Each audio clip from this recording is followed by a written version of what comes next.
जुलाई 2012 कसेड़ी घाट। चार दोस्त अनिकेत, साहिल, राजीव और अमित सब हॉलिडे एंजॉय करने के बाद रात में वापस घर लौट रहे थे। अमित, अरे यार कब ये रास्ता खत्म होगा? 2 घंटे से इसी रास्ते पर भटक रहे हैं, बैठे बैठे कमर में मोच आ चुकी है। राजीव, हाँ यार साहिल, तुझे इस रास्ते के बारे में पता भी है या ऐसे ही गाड़ी को भगाया जा रहा है? साहिल, पता नहीं यार, दिन में तो ये रास्ता जल्दी कट जाता है, ना जाने इस वक्त ऐसा क्या हो रहा है। और वैसे भी मैं रात में कभी इस रास्ते से सफर नहीं किया, दिन में 2 से 3 बार यहाँ से गुजरा हूँ, रात का एक्सपीरियंस तो मुझे भी नहीं है। वो आपस में बात ही कर रहे थे कि तभी उन्हें पीछे से एक ट्रक की तेज हॉर्न सुनाई देती है। वो गाड़ी लगातार इनकी गाड़ी को ओवरटेक करने की कोशिश कर रही थी। अमित, कैसा ड्राइवर है, पीकर गाड़ी चला रहा है क्या? इतने में उस ट्रक ने इनकी गाड़ी को एक तेज टक्कर दी और लगातार हॉर्न बजाता रहा। अनिकेत, साहिल साइड दे उसको, वरना ऐसा लगता है कि ये हमें मारने के इरादे से आया है। साहिल उस ट्रक को साइड दे देता है और वो गाड़ी सीधा आगे निकल जाती है। साहिल, तुम लोगों ने उस गाड़ी को देखा? ऐसा लग रहा था कि जैसे खंडर से निकाला हो, ऐसा लगता है 200 साल पुरानी ट्रक है। वो लोग इस इंसिडेंट से घबरा गए थे। तकरीबन 10 मिनट बाद गाड़ी एक पुराने कब्रिस्तान से गुजरती है। उस हाईवे पर एक कब्रिस्तान भी पड़ता था। गाड़ी जैसे ही उस कब्रिस्तान से गुजरती है, उन्हें कब्र के पास वही पुरानी ट्रक दिखती है जो थोड़ी देर पहले उनकी जान की दुश्मन बनी थी। राजीव, साहिल, गाड़ी रोक, वो देख। अमित, अरे ये तो वही ट्रक है जिसने हमें परेशान कर दिया था। साहिल, मुझे लगता है कि हमें एक बार जाकर देखना चाहिए कि बात क्या है। अमित, तू पागल हो गया है क्या? आधी रात इस तरह कब्रिस्तान में जाने की बात कर रहा है? अरे मरना है क्या?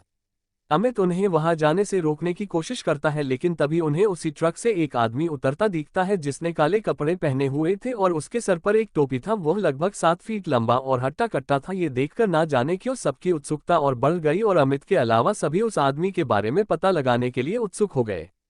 सभी उस आदमी के पीछे जाते हैं और अमित को भी मजबूरन उन तीनों के साथ जाना पड़ता है। चारों जब उस ट्रक के दीवार के पास पहुंचे तो उनका दिल बैठ गया। उन्होंने जो देखा उसे देखने के बाद उनके रोंगटे खड़े हो गए। उन्होंने देखा कि एक ट्रक ड्राइवर कब्र खोदकर लाशों को निकाला और उसे बेरहमी से खाए जा रहा था। वह जिस्म के हर एक अंग को निकालकर गंदी तरह से खाए जा रहा था। अनिकेत भाई, ये कौन सा राक्षस है? निकलो यहाँ से जल्दी से। हड़बड़ाहट में सब वहां से एक साथ भागे, लेकिन अमित इतना डरा था कि वह हिल भी नहीं पाया। कदमों की आवाज सुनकर उस शैतान को पता चल गया कि कोई उस पर नजर रख रहा है। वह जैसे ही पीछे पलटा, उसे वह 3 लड़के भागते और एक वहां खड़ा दिखा। वह शैतान अमित के करीब पहुंचा और उस शैतान ने सीधा अमित के गले पर वार किया और एक ही वार में अमित की दर्दनाक चीख निकली और इसके साथ ही अमित की वही मौत हो गई। यहाँ तीनों तेजी से गाड़ी की तरफ भागने लगे और गाड़ी के पास पहुंचे और गाड़ी में बैठ गए। वह शैतान अब तक उनके पीछे नहीं भागा था, बल्कि दूर से ही खड़ा उन्हें घूर रहा था। साहिल गाड़ी स्टार्ट करने की पूरी कोशिश कर रहा था, लेकिन उसकी कार स्टार्ट ही नहीं हो रही थी। तभी वह दूर खड़ा शैतान धीरे धीरे उनके तरफ बढ़ता है और वह लगभग गाड़ी के नजदीक पहुंच गया था। तभी गाड़ी स्टार्ट हो गई और तेजी से साहिल गाड़ी को आगे बढ़ाने लगा। वह शैतान इन तीनों के पीछे पड़ चुका था और तभी वह हवा में उड़ा और सीधा गाड़ी पर कूद गया। और जैसे ही अनिकेत उसे देखने के लिए अपनी मुंडी गाड़ी से बाहर निकाली, तभी उस शैतान ने अनिकेत का सर अपनी भारी तलवार से काटकर अलग कर दिया और उसका अधकटा शरीर गाड़ी में ही फड़फड़ाने लगा। ये देखकर साहिल और राजीव दोनों डर गए और दोनों जान बचाने के लिए चलती गाड़ी से कूद गए।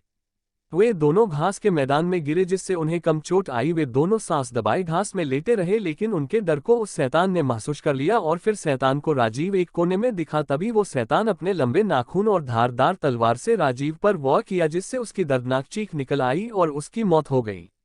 उस शैतान ने साहिल को नहीं देखा था और साहिल भी राजीव की मौत के वक्त वहां से निकल चुका था, जिसकी वजह से वो बच गया। उस रात कसेड़ी घाट हाईवे पर जो भयानक हादसा उनके साथ घटा, उससे सभी को ये सीख लेनी चाहिए कि अंधेरी रातों में भूतिया रास्ते से गुजरने का अंजाम कितना खौफनाक हो सकता है।